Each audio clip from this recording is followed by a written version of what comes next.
নমস্কার, প্রভুবাবু বলছেন? বলছি।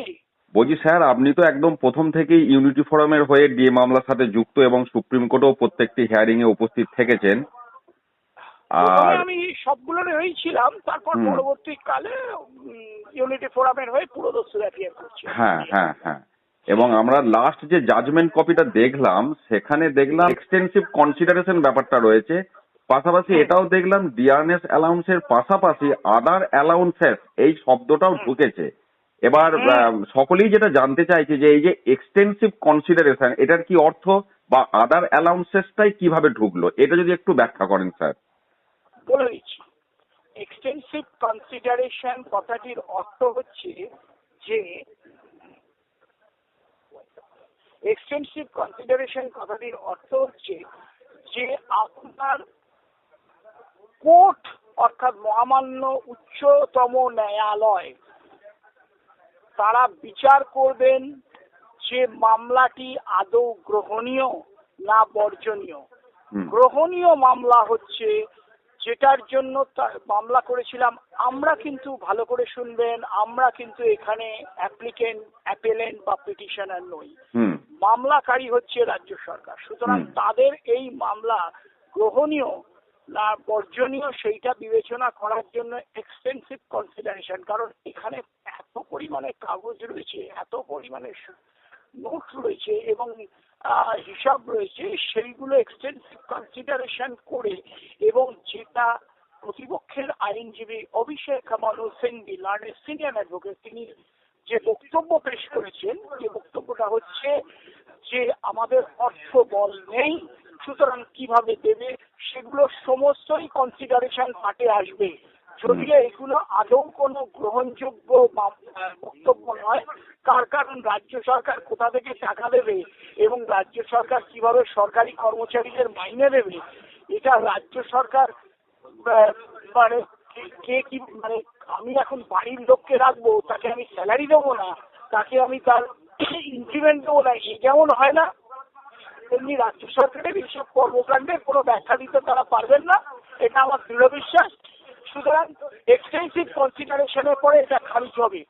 আর একটা কথা এখানে বলি যে আদার অ্যালাউন্সেস এর কথা বলা আছে। এই government 15% HRA house rent allowance থেকে স্ল্যাশ করে কমিয়ে দিয়ে 12% নামিয়ে দিয়েছে। এই 12% যেটা নামিয়েছে, অথচ কেন্দ্রীয় সরকার কিন্তু 26% এইচআরএ পান। সুতরাং এটাও কনসিডারেশনের মধ্যে আসবে। এতদিন ছিল না যে আদার অ্যালাউন্স, এবং এর মধ্যে আমরা আবার যোগ করে দিয়েছি যে প্রচুর আমাদের যে এই প্রচুর পরিমাণে দিয়ে বছরে বছরে লস হলো, তার জন্য আমরা ইন্টারেস্ট ক্লেম করেছি ইউনিটি ফোরামের হয়ে। ঠিক আছে? সুতরাং এক্সটেন্সিভ কনসিডারেশনের সঙ্গে আদার অ্যালাউন্সেস এর বক্তব্যটা হচ্ছে হাউস রেন্ট অ্যালাউন্স এবং অন্যান্য অ্যালাউন্স আছে, এবং অবশ্যই সেদিন ইন্টারেস্ট পার্টও কনসিডার করা হবে। কারণ আমি যদি এই টাকাগুলো সরকারি কর্মচারীরা ব্যাংকে রাখতেন, আমানত হিসাবে জমা রাখতেন, তাহলে তারা তার সুদ পেতেন। রিসেন্টলি একটা মামলায় সিএসটিসির এগেনস্টে আমি 6% ইন্টারেস্ট বার করে নিয়েছি। মামলাটার নাম হলো Hublu Chakraborty versus Calcutta state transport corporation, আর ছিলেন my lord justice Lopita Banerjee. সুতরাং এই মামলায় এইগুলি কনসিডারেশন পার্টে থাকবে এবং 3 তারিখে মামলাটি শুনানির জন্য আসছে, এরকমই খবর এসছে। আমি আজকে আমার লার্নেড সিনিয়রকে মানে ইনফর্ম করলাম, অর্থাৎ জানালাম বিকাশ রঞ্জন ভট্টাচার্যকে, এবং সেই অনুযায়ী আমরা তৈরি। যেদিনই মামলা হবে সেদিনই নিশ্চয়ই আমরা ইয়ে করবো। এতদিন পর্যন্ত সত্যি কথা বলতে কি ফুল ফ্লেজড হিয়ারিং একদিনই হয়েছে, কিন্তু বাকি দিনগুলো এনারা এড়িয়ে সময় নিয়ে চলে গেছে। হয় উনি বলেছেন টাকা নেই, নয় উনি আজকে কোনো আসতে পারছেন না, বা নানা রকম কারণ দেখিয়ে সরকারের তরফ থেকে সেরকম কোনো জোরালো সাবমিশন এখনো পর্যন্ত শুনতে পাইনি। কিন্তু যদি সাবমিশন যে বক্তব্য আমাদের যদি ঠিক মতো আমরা পেশ করতে পারি তাহলে অবশ্যই রায় সরকারি কর্মচারীদের পক্ষে যাবে, যা এই যাবৎ হয়ে এসছে। এটা আমি মনে করি। তার মানে 3 তারিখে যদি সেইভাবে শুনানিটা হয়, যেটাকে আমরা এক্সটেন্সিভ বলে ভাবছি, মানে ব্যাপকভাবে আলোচনা, যেটা তার কারণ ব্যাপকভাবে আলোচনা এই কারণেই দরকার, মামলাটা তো বিরাট মামলা, এতে সন্দেহ নেই। এটার উপরে শুধু আমাদের রাজ্য সরকার না, অন্যান্য রাজ্য সরকাররাও দাঁড়িয়ে আছেন, কর্মচারীরাও তাকিয়ে আছেন। কেন?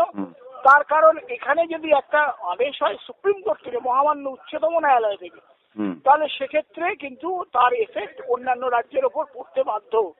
সেই জন্য এই কর্মচারীরা নিঃসন্দেহে অন্যান্য রাজ্যে সবাই তার দিকে তাকিয়ে থাকবেন, তারা তার দিকে দেখবেন, অর্থাৎ কি রায় আসছে, তার আউটকাম কি হচ্ছে।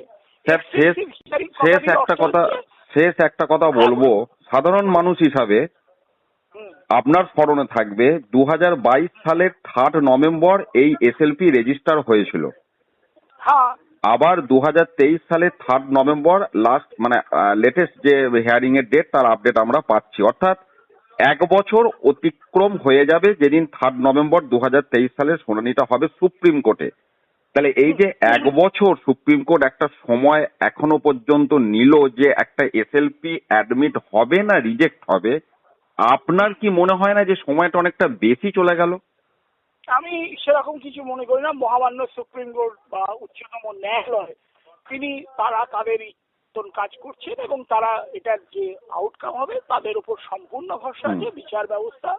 এবং সেখানে যে দুজন মহামান্য বিচারপতি রয়েছেন, অর্থাৎ মহামান্য বিচারপতি মালা জাস্টিস ঋষিকেশ রায়, মালা justice Pankaj Mittal division bench, সেখানে তারা ভালো করেই পড়ে পিঠে ভালো করে দেখে সুঝে নিশ্চয়ই অর্ডার পাস করবেন, আদেশনামা দেবেন, এই বিষয়ে কোনো সন্দেহ নেই। আরেকটা কথা, প্রথম এসএলপি রেজিস্টার্ড করে ওরা 3rd, কিন্তু প্রচুর ভুল ছিল, ডিফেক্ট ছিল। কেন?